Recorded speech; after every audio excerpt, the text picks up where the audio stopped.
Bebe supu, bebe supu, bebe supu, bebe supu.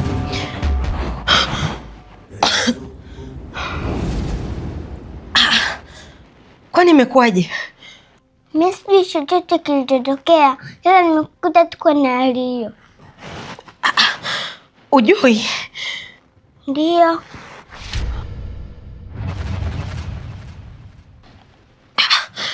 Dawa nimeitumia? Ndio. Umeitumia lakini umeidondosha. Asante Mungu. Afadhali hata nitembea nayo nilikaa nayo hapa. Mungu wangu.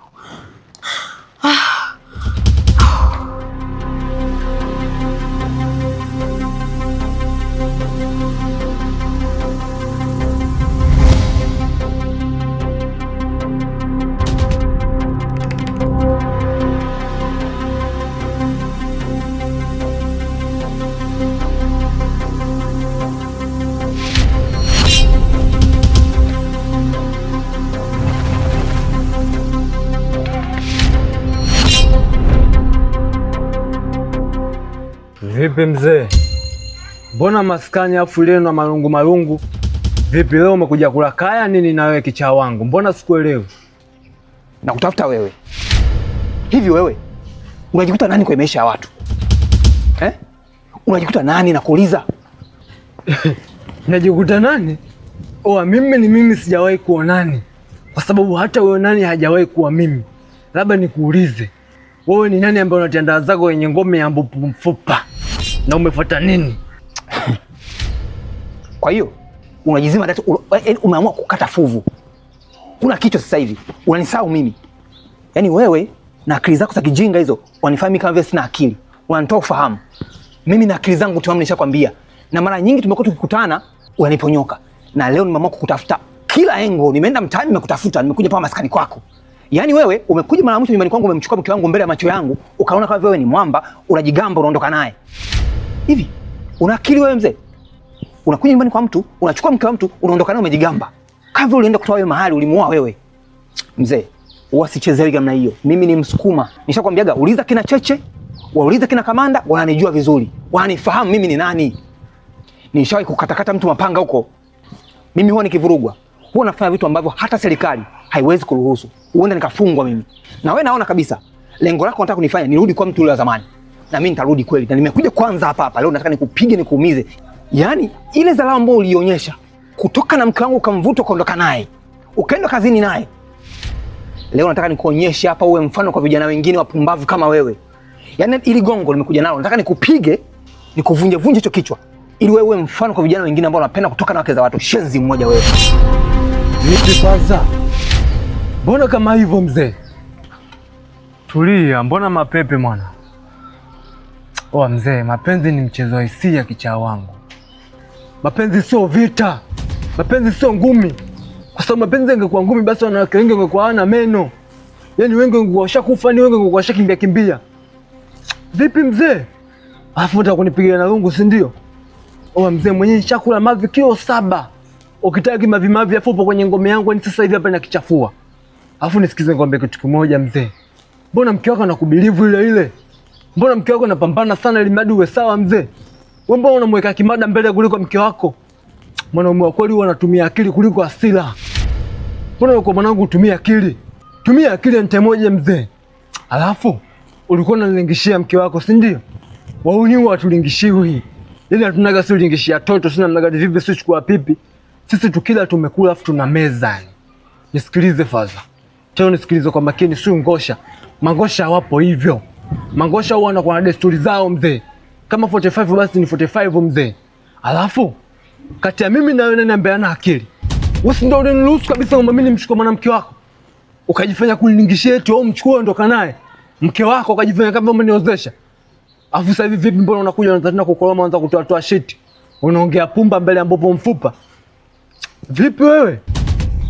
Zingatia hizo kodi, mwanamke apigwe mzee.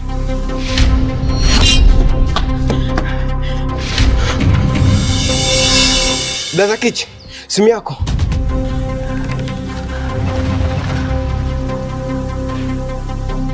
Halo. Ndio. Sawa, hizo bili za hospital hapo mimi nitazimaliza. Ndio. Basi sawa, mimi nitakuja hapo kuzimalizia hizo bili. Ndio na force hiyo hela.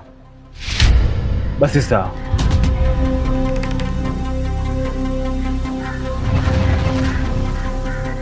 Nisikilize mzee Ngosha.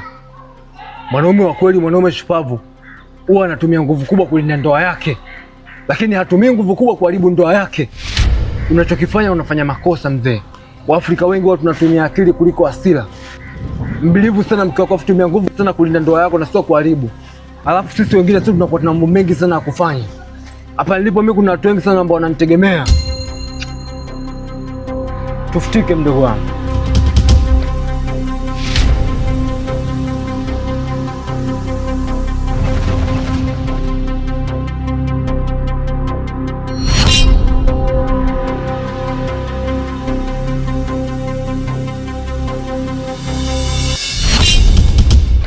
Kwa hiyo wewe mpuuzi, maneno yote niliyokuwa naongea na wewe usiku, vyote vilikuwa nakwambia kuhusu chakula ulichokiacha mule ndani, yalikuwa naingilia huku yanatokea huku. Ukaniona kama ninaongea ni mdogo kwako, ukaamua kimwage, si ndio? Auntie, kile chakula unawekea mchuzi mwingi, waka kimeamka asubuhi kimeharibika, ndio maana nikakimwaga. Wewe nilikwambieje? Nilikwambieje kuhusu chakula humu ndani? Aliyekwambia chakula humu ndani kinamwagwa nani? Au shaimwona Imelda hata siku moja anamwaga chakula humu ndani? Wewe ulo wako unakuponza. Imelda hata siku moja hajawahi dai chakula ambacho kinamzidi umri wake, ambacho anaweza akala akabakiza na kumwaga. Lakini wewe ulo wako uliotoka nao huko mitaani, umekufanya wengine humu ndani, udai chakula ambacho huwezi kumaliza, umevimbiwa tumbo lako hilo, umeamua kimwage. Humu ndani chakula kimwagwi. Nataka kujua kwa nini umemwaga chakula. Auntie, lakini jana nilikuwa naumwa jino ndio maana sikuweza kumaliza kile chakula. Kwa asubuhi nilipojaribu kukila kikawa kimeharibika, ndio maana nikakimwaga. Kwa hiyo kaamua umwage. Naongea nao, kaamua kimwage. Kwani uko mitaani ulikotoka, aliyekuwa anakupashia chakula au anakuandalia chakula vizuri unakula ni nani? Si umezoea kula vyakula vilivyochacha kutoka huko jalalani? Au unajikuta umemaliza mwenyewe, umeweza kila kitu humu ndani? Nisikilize wewe. Kama ulikuwa ujui mimi humu ndani sitaki mzaa na upumbavu unaofanya, leo nataka nikubamize uelewe kabisa kwamba kumwaga chakula humu ndani ni makosa. Mpuzi mkubwa wewe.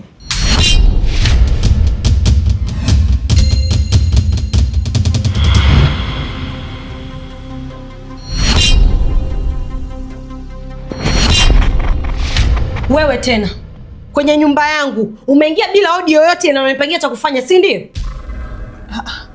Kindege, hivi unajua nilivyokuona kwa mara ya kwanza nilihisi tu labda kuna mtu amekuchanganya au kuna kitu ambacho kimeenda mlama, lakini inavyoonekana hii ndo asili yako. Kwa nini unataka kumwadhibu mtoto bila sababu yoyote ya msingi? Yeye unataka kumpiga halafu hajakukosea kitu chochote kile. Hivi unajua kwa nimesikia mazungumzo yenu yote? Nimesikia tangia kule unamwambia kuwa angekula chakula ambacho kimechacha. Hivi ingelikuwa wewe ungeweza? Au angekuwa mtoto wako wa kumzaa ungemfanyia hivyo? Kwa nini unafanya vitu vya ajabu ajabu kama hivi lakini? Kwa nini hauna ubinadamu? Kwa nini unambagua huyu mtoto? Mbona mtoto mdogo sana huyu? Halafu unakaa naye hapa ndani. Huyu ni sawa na mtoto wako. Kwanza koma. Wewe dada, naomba ukome. Sina mtoto kama huyu. Nina mtoto wangu ambaye namjua. Sina mtoto chokola. Alafu wewe kinachokuuma ni nini? Au kinachokufanya unipangie kila kitu kwenye nyumba yangu ni nini? Imekuuma Umeona ni mtoto wako? Utumbo wako umekucheza sana, umekuuma, si ndio? Akili yako imekuchacharuka sasa. Nisikilize wewe dada. Huwezi kunipangia chochote kwenye nyumba yangu wala huwezi kuniamulia cha kufanya kwenye nyumba yangu. Nadhani utakuwa umenielewa hapo. Kindege, kwanza kabisa mimi sijakupangia cha kufanya. Kwa sababu mimi nimeingilia tu. Sijaona kosa ambalo amelifanya huyo mtoto ndio maana nimeingilia. Kwa nini umlazimishe kula chakula ambacho kimechacha? Vipi kama akiuguliwa na tumbo lake? Halafu, wewe si una mtoto wewe? Wewe si umeenda leba wewe? Hivi hauna uchungu labda hata kidogo tu na huyu mtoto? Uchungu? Uchungu gani unaongelea wewe? Kwa uchungu upi unaojua wewe? Au kwa mtoto yupi uliyezaa mpaka ujue uchungu wewe? Nisikilize wewe dada. Uweze kunipangia maisha yangu na uweze kuniamulia kitu chochote cha kufanya. Na kama uchungu, basi ninao kutoka kwa mtoto wangu niliyemweka kwenye tumbo langu mimi. Huyo ndo mtoto ambaye mimi nina uchungu naye. Na saizi nimejua ukweli. kuwa wewe ndo mamake na huyu mtoto. Ndio maana limekuuma sana, limekuingia sana kwenye moyo wako, si ndio Asante kwa ushahidi wako. Na kuhakikishia huyo Beni akirudi hapa nyumbani ataniambia kila kitu kinachoendelea kati yako wewe, huyu Baby Supu, hata huyo Beni. Asante sana kwa ushahidi wako. Umefuata nini hapa?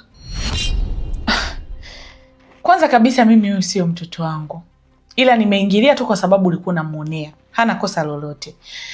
Na kitu kingine kilichonileta hapa nyumbani kwako, mumeo kaniagiza nyaraka. Na ninakuomba sana usimwazibu kwa kitu ambacho hajakifanya au hajakosea kwa chochote kile. Baby Supu, naomba uende ukacheze.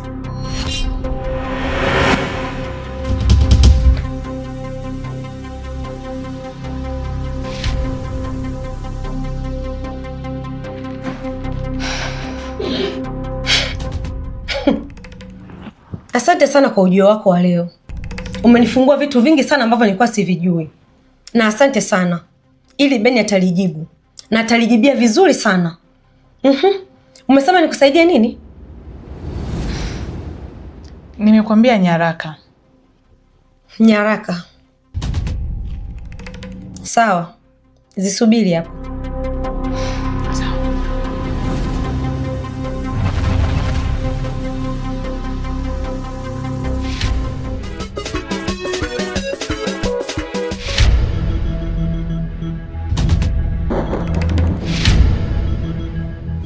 Mume wangu, tayari shamaliza kazi?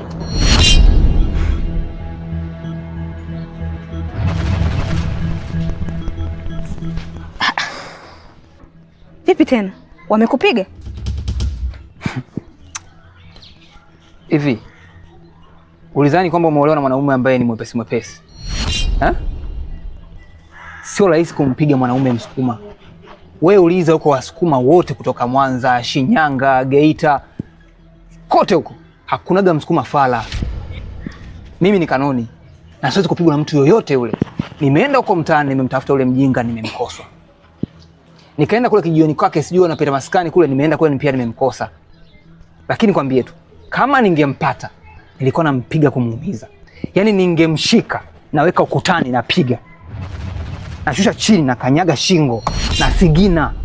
Hakikisha na sigina kweli kweli. Yaani hiyo ilikuwa ni kesi ya kupelekwa mahakamani. Kama sio kufungwa kifungo cha maisha, basi ni miaka 30 au kifungo kingine chochote, ikiwezekana hata kunyongwa. Kwa sababu ningefanya kitu ambacho ni cha ajabu mno.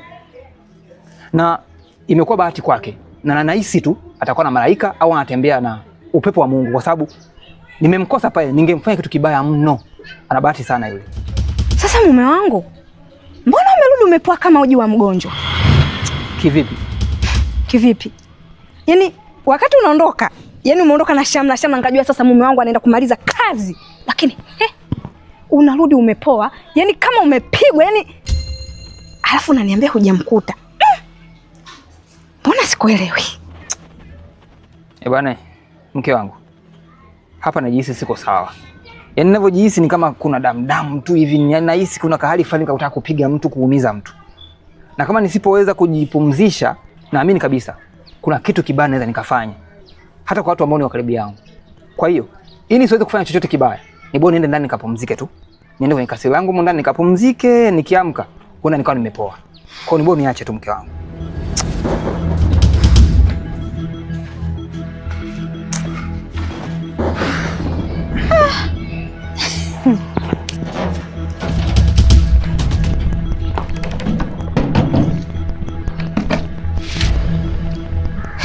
Na wewe Kigagula, hebu niletee hiyo ndoo hapa. Kigagula, wewe pamoja na wazazi wako ambao wamekuzaa alafu hawajakulea wala kukufunda namna ya kuheshimu watu. Hivi wewe ni binadamu kweli au mwenzangu ni jini? Kwa sababu hamna mwanamke mwenye akili zake timamu kabisa ambazo zimetosha na anajiamini kwamba yeye ni mwanamke, akatongozwa na mwanaume wa mtu na kaona haitoshi, akaja naye mpaka nyumbani kwake na anaishi naye na mke wake yupo. Hivi wewe una akili kweli wewe? Huna adabu, si ndio? Na kingine naomba unisikilize. Masuala ya kunipelekesha nyumbani kwangu sitaki. Yaani sitaki kabisa. Fanya mambo yako, nifanye mambo yako. Tumeelewana wewe kidudu mtu? Utaniletea hiyo ndoo hapa au hutaki? Ndoo sileti na hauna cha kunifanya. Aha, ndoo hauleti na cha kukufanya sina, si ndio? Sasa subiri. Mume wangu! Mume wangu! Hebu njoo uone mwanamke wako jeuli anayoniletea. Njoo uone. Njoo uone. Angalia mwanamke wako anachokifanya. Nimemwambia niletee ndoo, niende nikaoge, kakataa na ndoo kaiweka kule kule. Sasa mume wangu, hebu ongea na mwanamke wako vizuri. Hebu ongea naye vizuri mwanamke wako. Huyu ananitafuta. Nitakuja kumfanyia kitendo hicho. Hata kuja kuamini mwanamke wako. Huyu. Ongea naye. Unajua wewe una kisirani sana wewe. Kwani kuna nauli shingapi wewe kutoa hapo miguu yako kwenda kuchukua ile ndoo ukafanya jambo lako mwenyewe? Mpaka uanze kupiga makelele ujaze majirani hapa. Sio toka hapo uende ukachukua hiyo ndoo.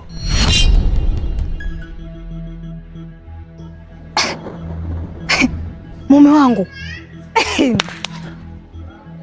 Kwa hiyo huwezi kunisapoti mimi. Unamsapoti yule kigagula, si ndio? Hivi mume wangu, mbona mimi sikuelewi wewe? Una shida gani kwani? Wewe ndio unaletea uniletee. Mume wangu, angalia. Angalia mume wangu za yule mwanamke. Angalia sasa. Ona. Ona, ameacha ile ndio anakuja anaingia ndani. Kweli angalia mume wangu, lakini zalo gani lakini anaoletea mwanamke. Unajua wewe Tami, wewe unataka kunipanda kichwani. Na una kisirani sana wewe. Yaani sioni kuna haja gani wewe ya kwanza kunipigia makelele kwenye nyumba yangu hapa. Unaanza kuita majirani hapa waanze kutushangaa. Tunashangaa na angalia walivyoja. Angalia. Wanashangaa maisha yetu hapa, wanashangaa kitu gani sasa? Hakukuwa na haja ya kupiga makelele hapa. Ulipaswa kutoka hapo kwenda ukachukua hiyo ndoo. Hasa kama kelele nini? Hebu nenda kachukua ndoo bwana kule. Nini kama vile sielewi? Mume wangu, leo wewe ndo kunitamkia maneno hayo. Kwa mimi nakuharibia mood. Mimi ndo nakuharibia mood, si ndio? Mume wangu, unachofanya sio kizuri, yani sio fair kabisa. Yani baada unitetea mimi kipenzi chako, mke wako, unaenda kumtetea mwanamke ambaye ashakufanyia vitendo vya ajabu, amekutelekeza mjini. Lakini mimi unaniona mimi sina maana, si ndio? Hamna shida baba. Ndio naenda kuchukua. Usijali. Kuwa na amani.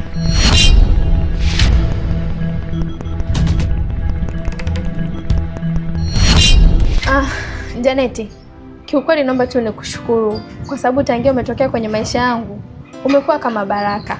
Kila ambacho nakigusa mimi kinaenda, kila ambacho nafanya kinafanikiwa. Na pia nikushukuru tu kwa sababu ulinipatia pesa za kumtoa mdogo wangu hospitali. Kiukweli ulinisaidia sana. Mungu akubariki, uwe na huo moyo ulionao kwa sasa. Leticia bwana, hata usijali. Sisi binadamu tumeumbiwa kusaidiana. Na kama tumeumbiwa kusaidiana, kwa hiyo ni kawaida kabisa kukupatia wewe msaada wakati unahitaji. Ni kweli Janeti, sisi ni binadamu na kusaidiana ni lazima. Lakini wewe umenifanyia msaada mkubwa sana. Na sijui hata nawezaje kukulipa.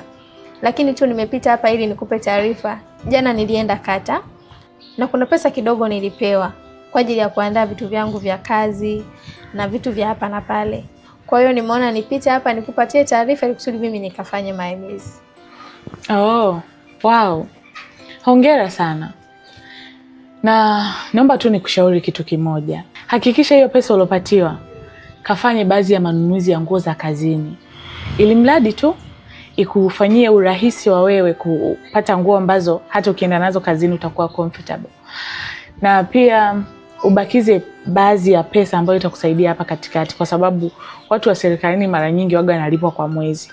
Kwa hapa katikati najua maisha yanaweza labda ukapata changamoto, mama labda akapata changamoto au mdogo wako, whatever.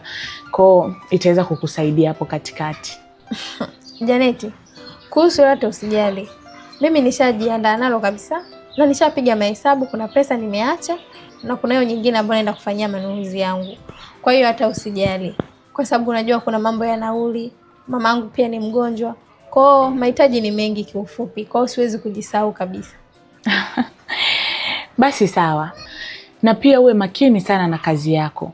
Na uipambanie sana sana kama ulivyokuwa unaipambania wakati hujaipata Leticia, sawa? Usijali kuhusu hilo. Okay. Vipi kuhusu mdogo wako? Ulimpa taarifa ya kuhusu kazi? Ndio nilimpatia. Akasemaje? Kiukweli alifurahia sana aliposikia mimi nimepata kazi. Lakini tulianza vizuri, baadaye tulimaliza vibaya. Kwa sababu nilimwambia inabidi twende wote tukakae nyumbani. Mwache mume wake kwa sababu anamnyanyasa sana. Lakini baada ya kuongea tu vile nilionekana kama vile nimemharibia mood. Kwa hiyo alikasirika, tukajikuta tumegombana, hatukuelewana. Basi na mimi nikaamua nimwache. Pole. Lakini Leticia, naomba tu nikwambie kitu kimoja. Kwa sasa hivi hapo ulipofikia, inatakiwa ufocus sana na kazi yako. Na sio hivyo tu, mdogo wako na kuomba muache na maisha yake.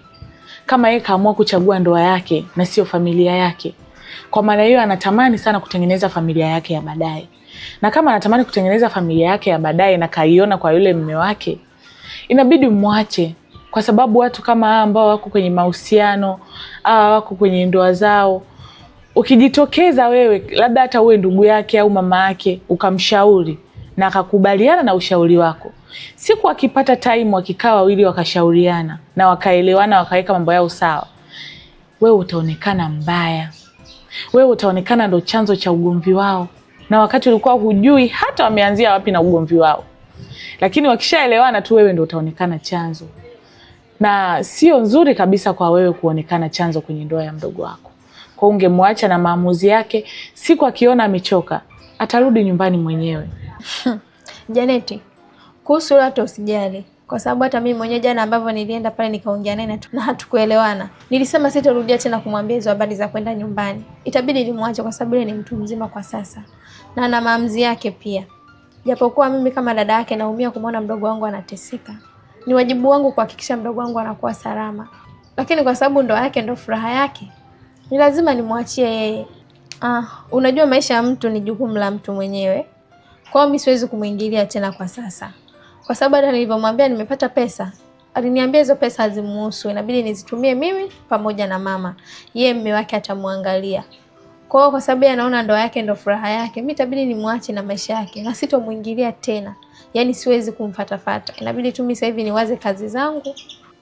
Sasa mimi nilikuwa nakuomba niende nyumbani ili nikamuone mama, baada hapo niende mjini nikafanye manunuzi yangu. Na muda unazidi kwenda, kwa mimi nilikuwa nakuomba nikuache. Sawa, mimi basi nina neno mwenzio. Hakikisha tu uende ukafanye mahemezi yako vizuri, kanunue nguo zako za kazini vizuri, weka mambo yako sawa. Jumatatu wahi kazini. Okay, basi sawa, mnashinda kwa hili. Okay.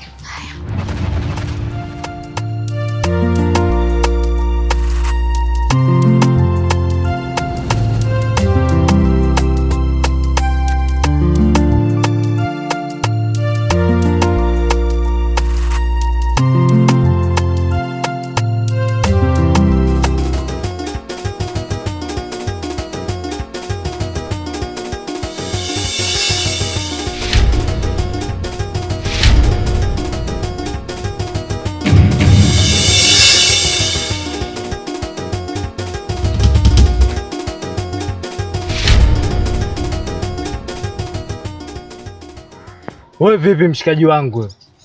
Mbona kila nikienda upande wa kushoto unanifuata? Nikienda kulia unanifuata. Shida yako ni kuongelesha ili unione michizi, unione mimi taila, si ndio? Unitukane, unitusi au vipi? Hapana kakaangu, lakini nilikuwa naomba kuzungumza na wewe. Kuzungumza na mimi? Yaani kuzungumza na mimi kitu gani? Unaweza kuzungumza na mtu ambaye akili zake zimetenduka? Yaani akili zake ziko sawa, utakuzungumza na mimi kitu gani bi mzuri? Lakini nilikuwa naomba tu ungenisikiliza, nataka kuongea nini, ungenielewa. Ningekusikiliza. Haya basi sawa, nakusikiliza, zungumza. Bwabwaja. Samani, kama utajali nilikuwa naomba tutafute sehemu tukae afu ndo tuongee. Wewe umepagawa wewe. Wewe mara mwisho ushasahau kwamba mimi uliniambia nini? Si uniambia nikukalia kushoto na nikukalia mbali kabisa nikae nyani mwanangu, au sio wewe? Una majaribu sana mwanangu. Yaani una majaribu kinoma noma mshikaji wangu. Sema kwa sababu nakuheshimu, kwa sababu nakurespect, nisije nikakukosea heshima. Sema unataka tukazungumza sehemu gani? Tutafute tu sehemu yoyote ambayo itakuwa ni nzuri afu tutakaa tutaongea. Mimi ndio nitafuta tena location. Basi dole tuondoke huko mbele tukazungumze, sio nataka tuzungumze. Twende tukazungumze.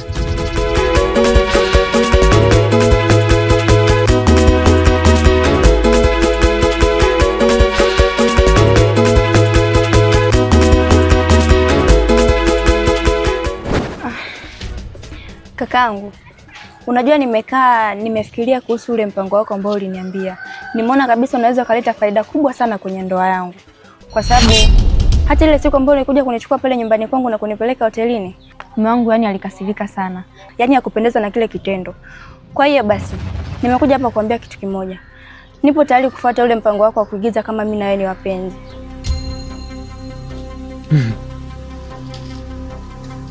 Una uhakika ama tu una miemko mwanangu? Kwa sababu nyewe watoto wa kike waga mchelewi kabisa. Yaani tu kugeuka kama vile kinyonga, kama vile chameleon. Mara leo kijani kesho blue. Amchelewi, alafu sitoshe mimi nina vitu vingi vya kufanya unajua. Mara mwisho tu tulipanga mpango vizuri ukaja ukanitolea nje. Mbele ya mume wako kajifanya kunikataa sina magani vipi? Nikasema basi dole sio swala. Sasa hivi tena unakuja unaniambia tena uko tayari kuingia kwenye mpango. Je, una uhakika unaingia miguu yote miwili au unakuja tu kuniigizia? Maandiko yashasema usimjaribu Bwana Mungu wako. Kibongobongo mimi nasema usimjaribu kichinjile mbupu mfupa. Mambo sijakawa mengi mbele ya plani. So tunakuja nzingua afu mimi na mambo mengi ya kufanya mzee. Hapana. Mimi na uhakika na niko tayari kabisa kufanya hicho kitu kwa sababu nimeona kinaleta matunda kwenye ndoa yangu. Kwa hiyo nipo tayari. Basi sawa. Kama umekubali hiyo itakuwa dola, yani itakuwa kizazi. Wenyewe wanasema Texas vidole 60. Ila tu kitu kimoja. Ikatokea umenigeuka tena kwa mara nyingine, tutagombana. Yaani tutagombana kwa ukubwa kabisa kwa sababu mimi mbopo mfupa nina vitu vingi sana vya kufanya. Isitoshe hapa yenyewe inabidi nimzingatie da sister yangu unajua. Alafu naacha majukumu ya da sister yangu time moja nakuja nagombana na wewe, mambo yatakuwa mengi. Nitakuwa na hasira mara 2 mara 3. Kwa kama umekubali basi utakuwa dole fau master, unasemaje? Unaniuzia meno unanichekea. Unacheka. Sema tu usije ukazingua kwa sababu wanawake wenyewe huwa mtabiliki.